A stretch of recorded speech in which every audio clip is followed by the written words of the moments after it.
Franchement, bravo. Franchement, bravo et merci, mais vous savez envers qui? Envers tous les acteurs de ce match-là. Bravo à Paris et bravo à Strasbourg, bravo à tous ces joueurs-là. Forcément, j'ai envie de donner des remerciements particuliers à Bradley Barcola, on va en parler. Franchement, ce mec a progressé d'une manière absolument absurde ces derniers mois, cette dernière année.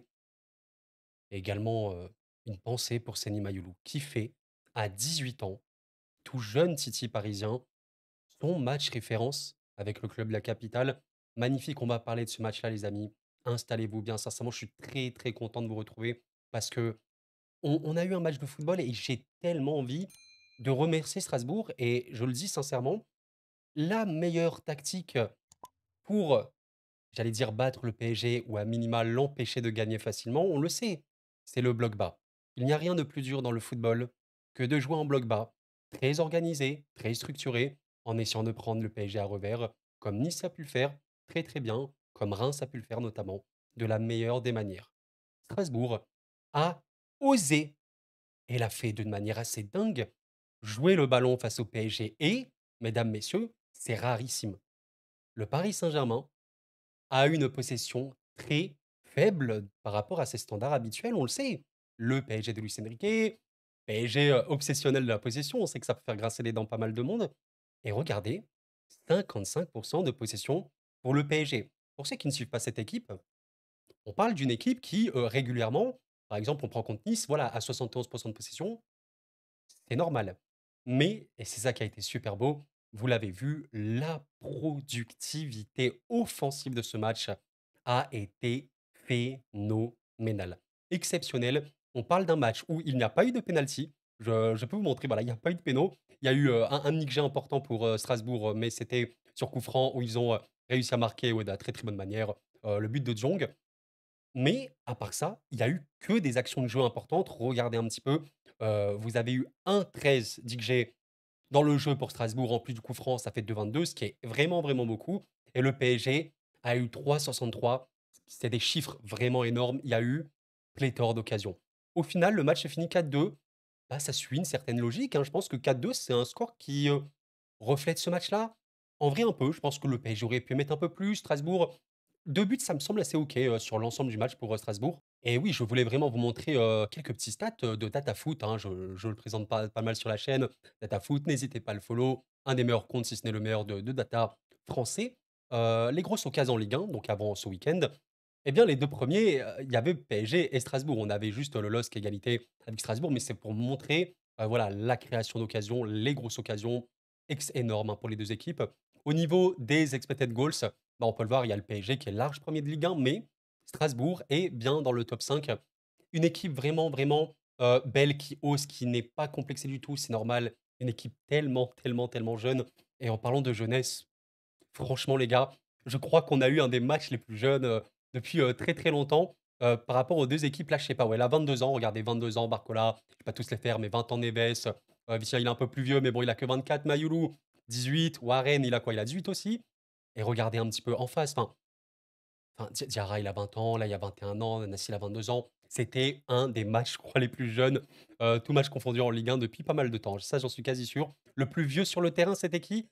C'était Asensio, sûrement, 28 ans. C'est pour vous dire, non, Skriniar. Je crois que c'était Skriniar, mais bon, il a 29 ans, les gars, hein. Et clairement, on peut, comment vous dire, critiquer, entre guillemets, la manière de Strasbourg d'avoir joué plutôt, dans le sens où, ouais, Strasbourg, on n'aurait pas dû jouer comme ça face au PSG, mais j'ai quand même envie de remercier et de rendre grâce, de rendre crédibilité au coach qui ose. Et bien sûr que Rosseignor, je pense qu'il le sait parfaitement, son équipe avait beaucoup plus de chances d'avoir un résultat au Parc des Princes en jouant le bus. C'est normal. Factuellement, je pense que c'est la meilleure stratégie pour battre le PSG. Mais bon, ça a osé. Et encore une fois, quand tu as un PSG qui a réussi à avoir seulement 55% de possession, ton plan, il a quand même fonctionné. Enfin, sincèrement, les gars, vous avez vu quand même le PSG, notamment en première. Bon, Strasbourg, bloc médian, on va dire, qui arrivait à bien, bien presser, de manière structurée, qui arrivait à récupérer des ballons. Enfin, c'était propre, les gars, c'était propre. Je pense que voilà, on a 59% de possession en première. Il y en a 51 en seconde, là où le PSG a un petit peu plus reculé, forcément, à partir du moment où tu menais 3-1, je crois. Mais voilà, quand Bah, même en première ou généralement en première, tu vois des équipes qui mettent complètement le but, tu peux monter à 80 de possession.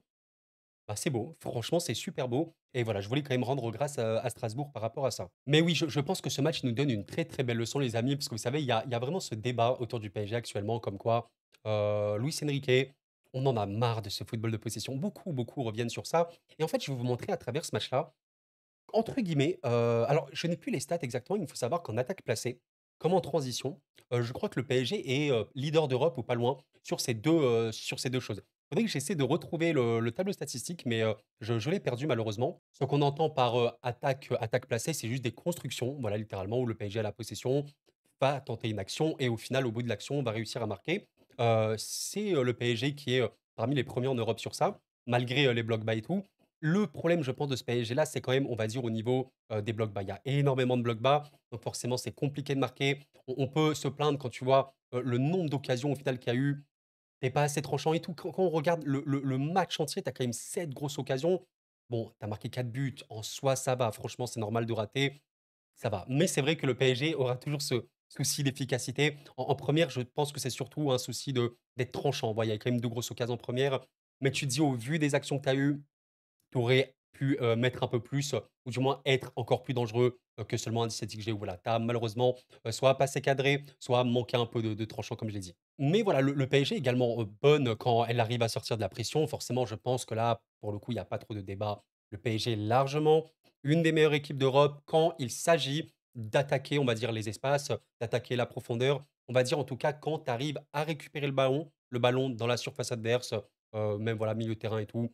Exemple très bête, là, il y a eu une récupération haute du PSG. Ben voilà, l'équipe adverse a tenté le pressing, le PSG a réussi à sortir du pressing. Là, c'est gratuit quand tu as des mecs qui savent aussi bien se projeter. Asensio, là, il y avait quoi? Il y avait Mayoulou, il y avait Doué potentiellement. Quand tu as Hakimi, voilà, Dembélé, il y en a plein. Et là, voilà, très, très bonne action, très simple en vérité. Mayoulou qui envoie sur Barcola, Barcola qui renvoie sur Mayoulou, qui a réussi à prendre l'espace. Magnifique, voilà, je crois que Vitinha était un peu en l'heure. Magnifique finition de Mayoulou sous la barre. Voilà, le petit, 18 ans, merci, purée, tu as fait un match. Je suis sûr et certain que si on revoit les stats, pures et dures du joueur, en attaque, regardez les amis, on a quoi? On a en XG, bah, voilà, Mayoulou est premier. Cela ne m'étonne pas du tout, avec Asensio 1,07 mais 1,35, c'est vraiment pas mal. Franchement, ça veut dire que le mec a quand même été dangereux. Je rappelle qu'il y a pas eu de penalty. Un penalty compte comme 0,8 XG. Donc vraiment, vraiment tranchant et je sais pas si on a les passes, les expected assists, et ben voilà, Mayoulou est également premier. Conclusion, Seny Mayoulou a été le joueur le plus dangereux dans ce match-là, concernant les 2 équipes. Voilà et ça, c'est beau. Je pense que ce PSG, ben, vous voyez, on en reparle. Un PSG qui a un peu moins le ballon, forcément, c'est un PSG qui va avoir un duel, mais si tu arrives à remporter ton duel, si tu arrives à bien faire tes transitions, eh ben, tu peux te générer énormément d'occasions. C'est ce qui s'est passé quand tu as 3,63. C'est énorme. Je vais rappeler quelque chose, les gars. Allez, un match qui n'a pas été bon niveau occasion. Le match de Reims, je crois. Match de Reims, c'est même pas le meilleur exemple, mais 1,58, 1,59 d'XG. Quand tu as 80% de possession, c'est pas fou, hein. Clairement, c'est pas fou. C'est dans un match normal, 1,59 en vrai, c'est OK, mais quand tu as haut dans le ballon, c'est assez stérile. Le PSG a vraiment croqué sur ce match-là. Tu as eu le match contre Arsenal qui était vraiment révélateur. Arsenal a bien lâché le ballon à la fin en seconde période. Tu as été inoffensif. Tu as été complètement inoffensif. Voilà, Arsenal, on le sait, avec le ballon, ça peut être une des meilleures équipes. Sans le ballon, bon, c'est beaucoup trop solide, hein. Sincèrement, c'est une équipe énorme. Donc voilà, Arsenal. Et il y a eu quoi? Il y a eu Nice juste après. Ben, Nice lâche le ballon. Tu as été très, très peu efficace. Enfin, au-delà de ça, tu as pas été dangereux. Tu as pas été dangereux, tu as eu une seule grosse occasion sur ce match-là. Voilà et voilà, le débat, le PSG, trop le ballon, trop le ballon, trop le ballon. Ouais, factuellement, c'est vrai que, c'est le PSG avec ballon, avec les joueurs que ça a, bon, ben, voilà, tu as un peu moins le ballon. Tu arrives à bien sortir de la pression adverse, donc automatiquement, tu as des espaces pour tes joueurs en transition comme on a pu le voir, bah, sur, voilà, sur Mayoulou tout à l'heure, je l'ai montré. Là, tu as beaucoup, beaucoup, beaucoup d'espace parce que les joueurs n'ont pas le temps de faire le repli. Open bar et le PSG est forcément très fort comme ça. C'est pour ça que ça va être super intéressant de voir notamment le Bayern Paris Saint-Germain. Waouh, ce match-là, les amis, je ne sais pas quel est votre feeling à l'instant T, mais le Bayern est une équipe. extrêmement offensive. C'est sûrement l'équipe la plus offensive du monde à l'heure actuelle. Ouais, avec, j'allais dire le Barça, le PSG peut-être, mais c'est une équipe qui all in, all in, all in sur l'attaque. Et en plus de ça, le Bayern aime la possession très, très haute. Donc la bataille de possession sur ce match-là va être intéressante. Il y a un monde où le PSG n'a même pas le ballon sur ce match-là. Ça peut être dingue et waouh! Avec, les joueurs de transition qu'il y a au PSG, je vous ai fait un peu cette planche tactique. Voilà, tous ces joueurs, je ne vais pas les citer. Il y a de quoi. D'ailleurs, sur ce match-là, je vous ai même pas évoqué, mais la composition, elle était comme ça. Beraldo, Pacho, Skriniar sur la défense à 3. Là, je parle de la face offensive. N'oubliez pas que quand je monte les schémas, c'est dans les phases offensives. Donc là, c'est avec le ballon quand tu es en possession haute, la défense à 3, le 3-2-5 parisien qu'on a l'habitude de voir. Skriniar, Pacho et Beraldo, je les ai trouvés vraiment OK. Pacho a fait, je crois, une passe D. Skriniar, les 2 derniers matchs qu'il a fait, je les ai trouvés vraiment bons, pertinents. Un peu le Skriniar, voilà, qu'il était à l'Inter. Le double pivot Neves-Vitinha, RAS un peu à signaler, c'est bon du classique. J'ai pas trouvé, Neves transcendant non plus en première, mais allez, assez OK. En seconde, c'était quand même mieux. Il a fait une passe, il me semble encore une passe. Bref, Viti, bon dans son rôle, hein, qui est très, très polyvalent et la ligne de 5 avec Barcola, Doué sur les ailes pour le coup, même si voilà, on sait qu'ils peuvent alterner intérieur et Asensio faux neuf, Mayoulou et Warren Zaïre-Emery qui étaient dans ce registre, vous savez, qu'on peut retrouver, bah, à la place de Warren, Hakimi et à la place de Mayoulou, ça dépend, ça peut être ça peut être plein, plein d'autres joueurs, voilà. Mais là, c'était eux dans le rôle d'intérieur, dans le rôle, voilà, de joueurs qui vont, supporter les ailiers. Mais encore une fois, tu peux totalement alterner avec Warren sur l'aile, Doué en intérieur et Barcola comme ça, même si grosso modo c'était ça. Et globalement, bah, c'était bon. On l'a expliqué pourquoi. Le PSG avec un peu moins de ballon, le PSG qui n'était pas confronté à un bloc bas, eh ben, en vrai, c'était beaucoup plus simple avec ces joueurs-là, forcément, c'est cool. En seconde, il y a qui est rentré? Il y a Lee, hein, forcément, qui est rentré, qui a fait vraiment, bah, une superbe entrée. Fabian, c'est trop frustrant, hein, les gars. En plus, ce genre de physionomie pour Fabian, c'était parfait. Et je crois qu'il y a eu, un but, vous savez, le but hors jeu de Warren, je crois qu'il est, dans la construction où il projette très, très bien le ballon. C'est frustrant, hein, les gars, mais Fabian, pourquoi Fabian Ruiz est autant exceptionnel avec l'Espagne? Pourquoi il est aussi fort? L'Espagne n'est plus, à la Roja, je sais pas si je prononce bien, de l'époque. Vous voyez l'Espagne qui a les 75-80 de possession, mais bon, c'était la meilleure équipe du monde parce que tu connais Xavi, Iniesta, Busquets, bref, c'était n'importe quoi. C'est plus ça l'Espagne aujourd'hui. L'Espagne n'est plus une équipe de possession, plus du tout. L'Espagne a notamment gagné l'Euro parce qu'elle savait lâcher le ballon, elle savait être super, super structurée dans son pressing et en cas de récupération, avec les joueurs de projection, les joueurs techniques et de percussion qu'il y avait, c'était un massacre absolu. Voilà, l'Espagne, c'était quoi? Et Fabian, dans ce registre-là, de joueur de projection pour apporter, soit sans le ballon, sa présence dans, la dernière, dans les 30 derniers mètres, dans la surface, c'était parfait. Fabian Ruiz, pour aller attaquer l'espace, c'était parfait. Donc c'est dommage parce que là, sur cette entrée, allez, il rentre à la 67e. En face, tu as un Strasbourg qui est pas en bloc bas. Purée, c'est un peu frustrant. C'est un peu frustrant parce que Fabian, c'était le meilleur contexte où il pouvait briller. C'est un peu dommage et on verra bien, on verra bien la saison de Fabian. Moi, je pense que c'est typiquement le joueur, bon, qui ne va pas briller au PSG quand il y a, 80 de possession. Maintenant, on l'a compris. Allez, il pourra peut-être marquer de loin une fois de temps en temps, mais briller, c'est-à-dire vraiment être le leader, un monstre sur le terrain, c'était dans ce genre de physionomie, un peu comme Kolo notamment et un peu, voilà, comme, tous ces joueurs entre guillemets parce que Barcola, Doué qui ont fait un bon match joué, je pense qu'il a fait vraiment son meilleur match au PSG aussi. Bah, voilà, il y avait de l'espace à attaquer, il y avait une équipe qui était joueuse, donc tu pouvais t'exprimer. Ah là là là là, c'est vraiment les matchs qu'on aime, quoi. C'est pas des matchs ennuyants, c'est des matchs où tu as même l'adversaire qui joue et c'est pour ça que on verra les prochains matchs, les gars, mais là, le PSV, ça peut être chaud, on verra bien comment ils vont jouer. Bon, contre l'OM, match pa particulier, forcément le classique, on verra bien. PSG Lens, mais voilà, le 26 novembre, ce match-là, les gars, oh là là là là! Oh les ténèbres! Oh les ténèbres! Ça, en vrai, ça peut être une folie. Niveau but ou je sais pas quoi, niveau génération d'occasions. Parce que le PSG n'est clairement pas une équipe qui veut défendre, les 2 équipes veulent le ballon, il y a des joueurs offensivement parlant qui sont absolument absurdes des 2 côtés. Oh, il faudra se lever très, très tôt. Bon, en tout cas, grosso modo, qu'est-ce qu'on peut dire pour conclure ce match-là? Bah, le PSG, voilà, une équipe qui, honnêtement, au niveau du momentum du match, oui, a dominé ce match-là. Il y a quand même eu, quelques moments chauds pour Strasbourg, comme on l'a expliqué. C'est logique. En plus, en considérant que c'est une équipe qui vraiment manquait de 1 d'expérience, de 2 d'automatisme. Oui, L'équipe strasbourgeoise manque énormément d'expérience parce qu'elle est très jeune, mais c'est à peu près le même 11 qui tourne tout le temps et voilà, ils ont fait leur match clairement. Mais c'était cool de voir du football, c'était cool de voir un PSG qui arrivait à quand même gérer la pression parce que voilà, Strasbourg a été bon, mais globalement, je suis d'accord pour dire que Strasbourg a mis à mal un peu le PSG avec son pressing. C'était cool. Globalement, c'était cool et je pense pour terminer cette vidéo, on peut dire une chose, le fameux débat Luis Enrique. Je sais que certains ne le supportent pas et honnêtement, moi je dis toujours, vous avez le droit d'avoir votre avis les gars.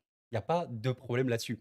Cependant, un avis sans argument, c'est comme un plat sans sel. C'est pas très, très goûteux, c'est un peu fade. Donc, vous n'êtes pas d'accord avec Luis Enrique, vous n'aimez pas sa présence et tout au PSG, son jeu, OK, il y a pas de problème, mais on argumente, tout simplement. Vous aimez, son jeu machin, et ben, on l'argumente également. Moi, je vais vous donner mon argumentaire vis-à-vis de ça. Il y a une chose qu'on ne peut pas enlever à Luis Enrique, je pense quand même qu'on peut être d'accord là-dessus, au-delà du projet de jeu ou je sais pas quoi, le jeu de possession, la discipline de cette équipe a été grandement augmentée. C'est quand même le jour et la nuit, les ères Pochettino, les ères Galtier et l'ère Luis Enrique. On parlait d'une époque où Pochettino, bah, allez, c'était Mbappé, débrouille-toi. Galtier, j'en parle même pas tellement c'était, honnêtement une catastrophe, c'était individualité land. Là, tu as une équipe, je le rappelle, extrêmement jeune, tu as des joueurs qui jouent pas ensemble. Mayoulou titulaire, enfin, il y a même Baye, Ibrahim Baye, les gars, qui est rentré. Le petit, crack du club, 16 ans. 16 ans, on verra ce qu'il va devenir le gars, mais j'ai hâte de voir. On parle d'une équipe comme ça, qui en vrai joue contre Strasbourg, qui est pas rodé complètement, mais qui est très volontaire, très, très, très fort dans son jeu. Mais tu as vu la discipline des gars? Mais ça, tu es obligé de le noter. Le PSG comme ça, qui arrive aussi bien à presser, aussi bien à affronter l'adversité, à bien ressortir les ballons, à être propre, à trouver les bons circuits. Ça, c'est une avance extrêmement majeure dans le jeu du PSG. C'était pas comme ça du tout avant. Avant, c'était: «Allez Verratti, tu as le ballon, essaie de le garder machin, c'est bon, tu as réussi, allez envoie, Mbappé et il va marquer». C'était ça le PSG avant. Là, tu sens une équipe. L'animation machin contre les blocs bas, oui, elle sera compliquée. Je pense toujours vis-à-vis des joueurs qu'on a, oui.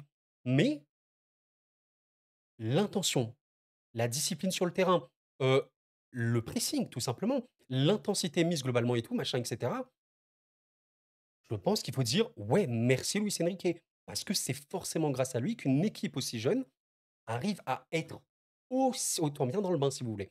Et croyez-moi, je pense que cette équipe-là, avec des coachs, voilà, qui n'ont pas des préceptes de jeu forts, des vraiment bien structurés, bien le pressing et tout, ça peut être une catastrophe, hein. Tu peux te trouver dans tous les sens. Donc voilà, OK, le PSG en bloc bas aura toujours du mal, OK. On verra bien ce que ça va donner, j'ai rien contre le PSV, mais je pense quand même que ce PSG-là, contre les blocs bas, peut être meilleur. Il faudrait voir qui est le neuf de cette équipe. Je pense que le neuf dans un bloc bas est beaucoup, beaucoup trop important. Actuellement, il y a Asensio, OK, bon, sorte de faux neuf, un peu comme Canguilhy, OK, mais des vrais gros buteurs, c'est-à-dire des mecs dangereux dans la surface qui peuvent à tout moment marquer, qui sont même très, très bons de la tête. Il n'y en a pas des masses. Il y a quoi? Il y a peut-être Gonzalo Ramos, je sais pas. Je sais pas s'il va bien vraiment bien revenir et tout. Dans l'absolu, je pense qu'il peut être vraiment cool. Kolo, ouais, Kolo est bon de la tête, mais ouais, c'est clairement un joueur de transition, Kolo. Dans une équipe de possession, il a vraiment beaucoup de mal à briller parce qu'il n'exploite pas du tout ses qualités. Donc c'est trop spécial. C'est trop, trop spécial de voir ça et j'ai vraiment hâte de voir la suite tout simplement. Les amis, c'est la fin de ce petit débrief sur PSG Strasbourg, un match que j'ai vraiment pris beaucoup de plaisir à voir, beaucoup de plaisir à vous en parler. Merci aux personnes qui penseront à like avant de partir et j'ai la petite déclaration de notre cher, Seny Mayulu. Qu'est-ce que en fait, j'aime tellement les jeunes joueurs en général. Vous savez, moi, ce qui m'anime encore dans le football d'aujourd'hui, malgré le fait qu'on peut être écœuré, hein, du foot dans plein, plein, plein de façons. C'est, moi ce qui m'anime le plus, c'est vraiment la découverte. La découverte de se dire: «Allez, je vais apprendre, une nouvelle chose». Je suis très curieux dans la vie, curieux dans le bon sens du terme. Apprendre de nouvelles choses, regarder l'évolution de certains joueurs, notamment les jeunes, découvrir des jeunes. Et Mayoulou, voilà, on le suit depuis quelque temps, vous savez, au PSG, les supporters le savent. Marqué au Parc des Princes avec cette ferveur est un rêve d'enfant. Je me souviens quand je regardais le match du PSG à la télé. Tu vas me faire verser une larme, mon cher Saigné, c'est beau, c'est beau. Tu sens quand même que la formation est bonne. La formation est bonne. Ils demandent qu'à s'exprimer, ces gamins-là. Et je ne l'ai pas évoqué précédemment, mais aussi un des crédits qu'on peut faire à Luis Enrique, c'est de faire confiance aux jeunes, quoi. Franchement, tu fais confiance à tes jeunes. Il y aura des matchs mauvais, ok. Surtout notamment qu'on débloque, bah, peut-être qu'il y aura des matchs où tu vas te faire peut-être exploser dans l'intensité contre le Bayern. OK, mais c'est un processus long, les gars. C'est un processus long. Tu ne peux pas demander des résultats maintenant, tout de suite, et être la meilleure équipe du monde. Aussi et surtout parce que tu as un effectif d'une jeunesse beaucoup, beaucoup trop importante. Ce n'est pas possible. Donc, on regarde, on voit ce qui se passe, on prend les réussites comme elles sont, on prend les échecs comme ils sont. Les échecs, tu en dois en tirer des leçons, tu corriges, c'est le rôle du staff et du coach du coup, et on avance et on voit. Moi, je vois le PSG l'année dernière, je vois le PSG maintenant. Je sais que certains, bon voilà, sont vraiment pas d'accord avec cette optique, le PSG a progressé.